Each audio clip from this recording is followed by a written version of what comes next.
नमस्कार।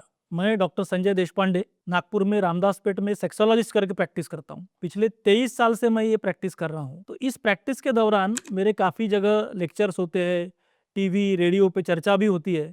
उसमें एक बहुत बड़ा प्रश्न सब लोग पूछते हैं कि सेक्स की समस्या आने के बाद में किस डॉक्टर से हमने संपर्क करना चाहिए, किस डॉक्टर से हमने कंसल्ट करना चाहिए। मेरा तो पहला सबको सुझाव रहता है कि हमारे को कोई भी समस्या आती है तब हम किसके पास जाते हैं? हमारे फैमिली डॉक्टर के पास। सर्दी खांसी जुकाम डायरिया डिसेंट्री कुछ भी हुआ तो हम हमारे फैमिली डॉक्टर के पास जाते हैं। पहले उससे ट्रीटमेंट लेते हैं।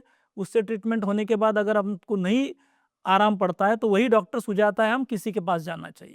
सो आइडियली तो ऐसा होना चाहिए कि आप आपके फैमिली डॉक्टर से संपर्क करिए। कुछ हो सकता है कि कुछ समस्या आपके आपका फैमिली डॉक्टर ही समाप्त कर देगा, और नहीं करता है तो उसी को ही आप पूछिए कि कौन सा अच्छा डॉक्टर है जो मेरी सेक्स की समस्याएं दूर कर पाएगा। फैमिली डॉक्टर से सबसे बड़ा एडवांटेज क्या है पूछने में, क्योंकि वो आपको सही सलाह देगा। आप उसके पास में बचपन से जाते रहते हो, इसलिए सही रेफरल आपको आपके फैमिली डॉक्टर से मिलेगा।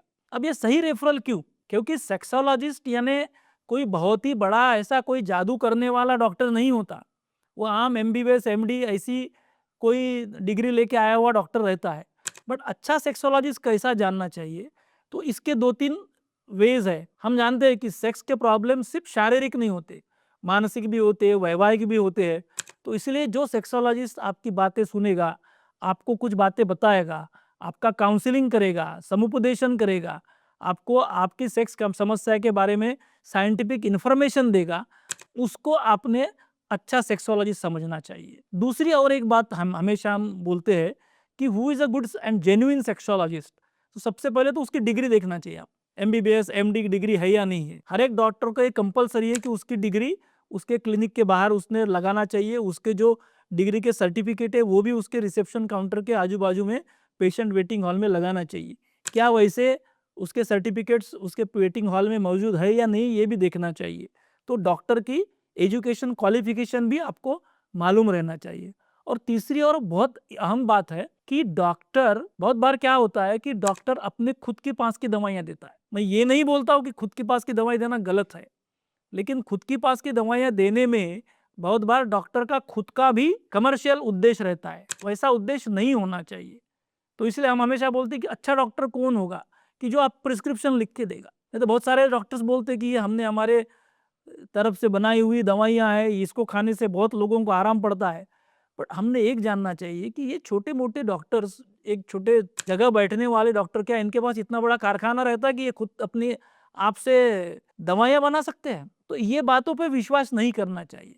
जबकि जो डॉक्टर सिंपली आपको अपनी सिग्नेचर के साथ में, अपने रजिस्ट्रेशन नंबर के साथ में आपको दवाइयाँ लिख के देता है, जो दवाइयाँ आप कोई भी मेडिकल स्टोर में जाके ले सकते हैं। ज़रूरी नहीं कि एक ही जगह लेना चाहिए। इसलिए मैं हमेशा बोलता हूँ कि अच्छे डॉक्टर की पहचान क्या है कि उसने पेशेंट को फ्रीडम देना चाहिए, कि पेशेंट को छूट होना चाहिए कि मैंने कोई टेस्ट कहाँ से करना चाहिए। पेशेंट को ये फ्रीडम होना चाहिए कि मैंने दवाइयाँ कहाँ से खरीदना चाहिए।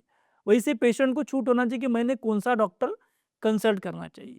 बट अब ऐसा होता है कि डॉक्टर के पास कंसल्ट करने जाने के पहले हमें ये बहुत सारी चीज़ें मालूम नहीं रहती है। और इसीलिए अगर हम कोई विशेषज्ञ से पहले पूछते हैं, जैसी सेक्स समस्याएं बहुत बार डायबिटीज़, हाइपरटेंशन, हार्ट डिसीजेस, मोटापा, थायराइड, ऐसे डिसीज़ वाले मर्दों को ज़्यादा आती है। तो उन्होंने अपने जो ट्रीटमेंट देने वाले उनके डॉक्टर हैं, उनसे ही अगर पूछा कि डॉक्टर मुझे सेक्स प्रॉब्लम हो रहा है और मैं उसके लिए ट्रीटमेंट करना चाहता हूँ, क्या आप मुझे मुझे ट्रीटमेंट दोगे? अगर उन्होंने बोला हाँ मैं दूंगा, तो उनसे आप ट्रीटमेंट ले सकते हैं। या उन्होंने अगर बोला कि नहीं नहीं आप ये डॉक्टर के पास जाइए, तो आप उनके पास जाइए। ये इसलिए करना चाहिए कि आप कोई जाली या जिसको बोलते झोला टॉप डॉक्टर के चंगुल में न फंसना चाहिए। धन्यवाद।